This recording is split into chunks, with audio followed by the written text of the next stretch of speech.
Hey collective, welcome gods and goddesses. Hit that like button, hit that share, hit the subscribe.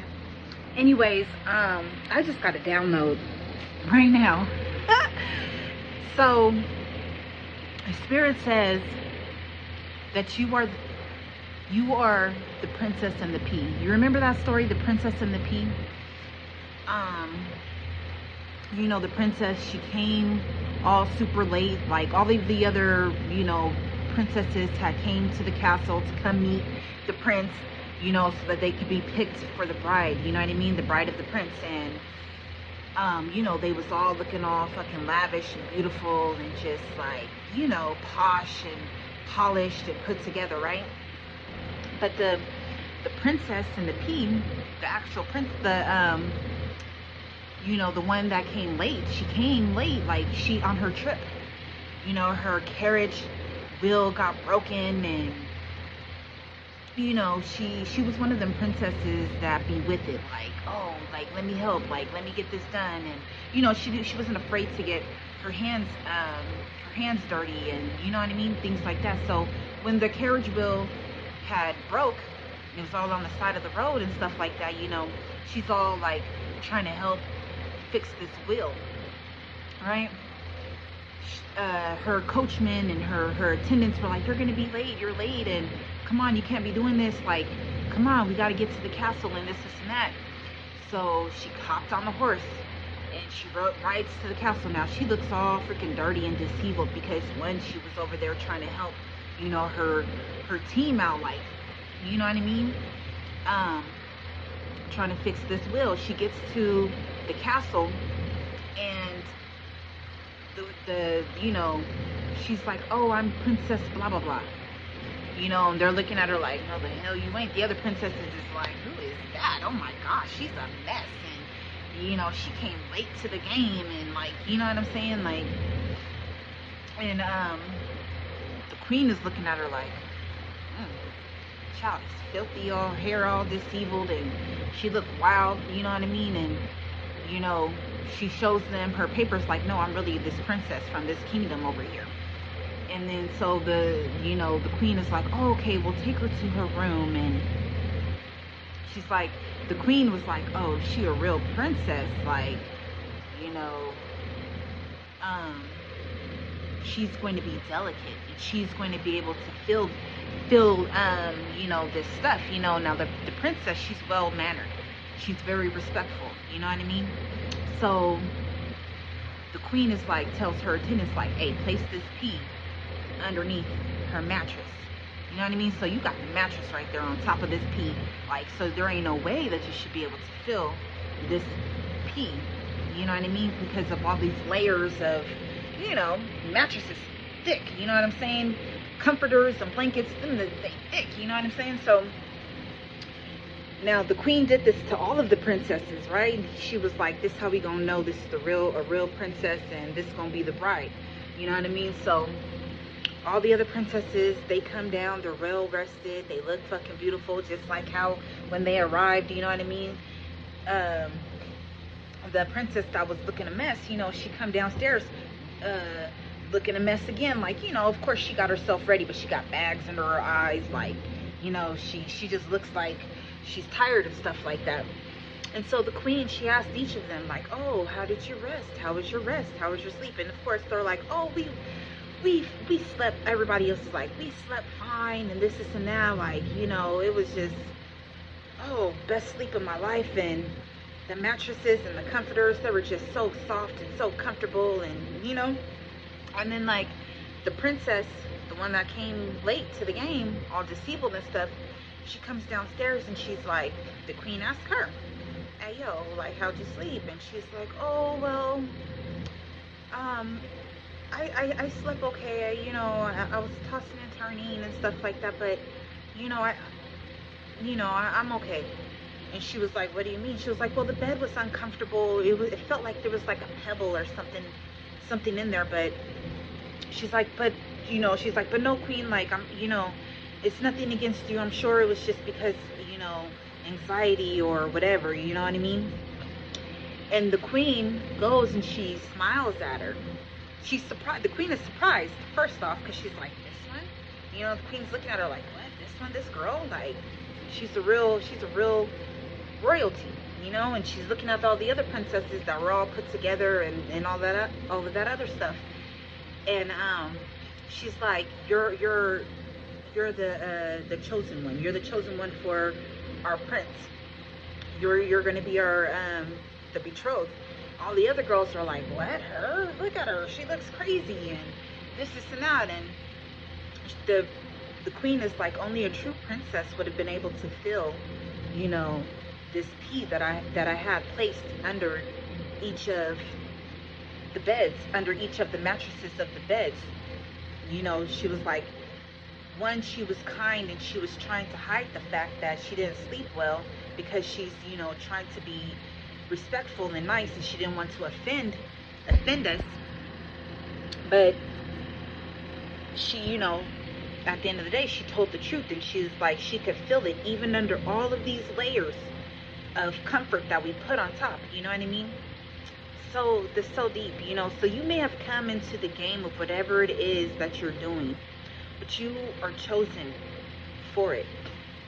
Like,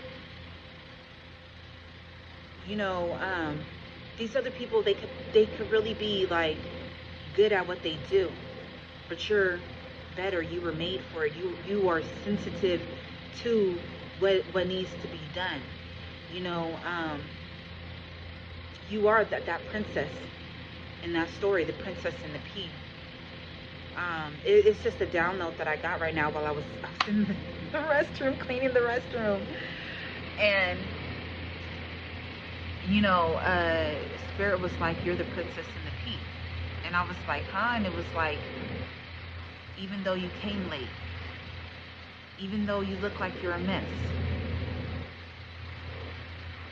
you're real. You're real royalty. You're real. You're the truth. You're the one that we chose. You know, it doesn't matter how you look. It doesn't matter, you know, if you don't look like the pedigree that you are. But go read that story. There's messages in there for you. You know, I basically tried to explain it right now, but I gave it like a synopsis of different parts of the story. But go read the story. I know it's a childhood story,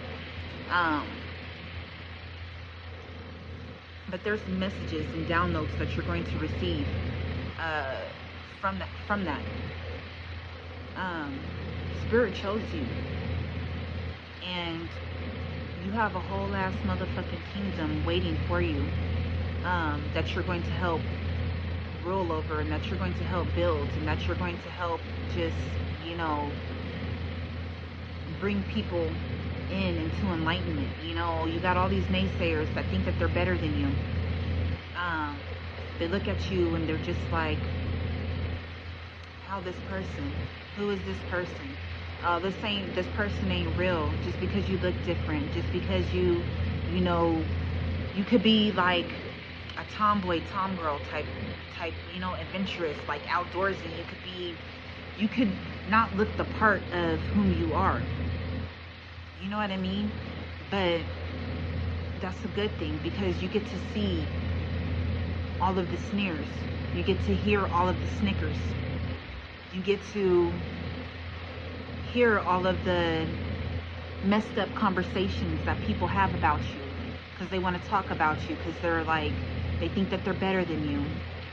You know what I mean? And then you get to see all of their faces, the shock value of when you're brought up, when you're raised up, and they're like, no, this is our chosen one. This is the real one right here. All you guys are all fakes. If you were real, you would have been able to feel that peace. And then they even have some of the princesses like, oh no, we knew that it was there, we just didn't want to say anything, you know. And the queen knew that they were lying. You know what I mean? So know that you're the princess and the pea. You know, because the queen had the attendants watching them all night. And all of the other princesses, they slept restfully. They slept beautifully. They didn't toss. They weren't turning. The other princess, the one who could feel it, She was tossing and turning all night. She was up in the covers like, ah, like, oh my gosh, what is this? Like, how come I can't sleep? What is in here? Like, there's something in here. You know, she even had her attendants looking. Like, what is this? Like, help me find this. Couldn't find it. You know what I mean? But, like, yeah, that story, go check it out. Go read it. It's going to enlighten you to your situation and to the things that are to come for you. Know that you are very chosen. Know that you are royalty. And know that you may have hiccups in your road to getting to where your destination, to getting to where you're meant to be, to get your crown. You know, you may have people testing you. You may have people looking at you and talking about you and trying to make you feel bad about whom you are. But don't forget that you're royalty. Don't forget that you come from good stock. Don't forget that, you know, no matter if something makes you uncomfortable, to always speak your truth. Because she spoke her truth. She said, I couldn't sleep, Queen. I apologize for my appearance, but I couldn't sleep. I didn't sleep well last night. I felt like there was something underneath me, but I couldn't, you know, I couldn't find it, you know? And she was truthful and she was honest and she, you know? So remain in your truth. Remain being honest with yourself and with others. You know, don't put on a front. 1144, don't put on a front for anybody or anything. Who cares how other people see you or how other people view you? Know that, you know, you are a chosen ruler. That you are about to meet your prince. Y'all gonna be kings and queens one day, or emperors and empresses one day, whatever. You know what I mean? Not even one day, you already are. It's meant for you. You know what I'm saying? It's just stages, like, you know, so no matter what's thrown in your road, you know, trying to stop you to getting to your destination. It don't matter how you look. It don't matter, you know, but it matters what's inside of you. So I just wanted to relay that to you. I hope that this message reaches you well. And keep on going. Keep on striving. You're going to get to your destination. And you already have a crown. You already have a crown because you're a princess. You know what I'm saying? You already have a crown. But know that you're about to level up in such a way that it's going to shock people around you. It's going to make them envious and jealous of you. Where once they were looking at you like you were beneath them and like, you know what I mean? Because you may have looked deceivable to them. They're going to see you and see the light that you are. So that's all I wanted to tell you. 1311, as I was saying that. Bye, guys.